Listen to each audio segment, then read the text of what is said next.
ሰላም እንዴት ናችሁ? ዛሬ ደግሞ እኔ ብቻ ሳልሆን ሁሉም ሰው በጋራ የሚወደው ምግብ ነው አብረን የምንሰራው። በመጀመሪያ ሽንኩርቴን እንደዚህ መጥበሻ ላይ አድርጌ ውሃውን ካስመጠጥኩት በኋላ ዘይት አደርግበታለሁ። እሱን ከጠበስን በኋላ የፈጨነውን ቲማቲም ላይ አድርገን በደንብ እናቁላለዋለን።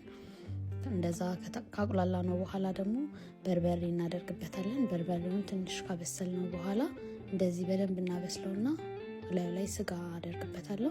ስጋው የራሱን ውሃ እያተፋ እንደዚህ ቁሌቱን ያቁላላልኛል ማለት ነው። ውሃ አላደርግም፣ ምንም አይነት ውሃ፣ በራሱ ውሃ ነው ማቁላለው። ከዛ ነጭ ሽንኩርት አደርጋለሁ። ከዛ ደግሞ መከለሻና ቂቤም ደግሞ አደርግበታለሁ ማለት ነው። ከዛ እነሱን ካቁላላው በኋላ ውሃ አደርግበታለሁ። እሱ ሲንተከተክልኝ ደግሞ እንደዚህ ትንሽ ተክተክ ካለ በኋላ አንድ ማንኪያ ጨው አደርግበታለሁ። ከዛ እንቁላል አደርግበትና አፈረፍረዋለሁ ማለት ነው። እንግዲህ ከተሳሳትኩኝ አርሙኝ። ሁሉም ሰው በጋራ የሚወደው ምግብ ይመስለኛል፣ እኔ ብቻ ሳልሆን። ኢንጆይ እየሰራችሁ እንደምትሞክሩት ተስፋ አደርጋለሁ። ፎሎ፣ ላይክ፣ ኮፒ ሊንክ እንዳይረሳ። አመሰግናለሁ።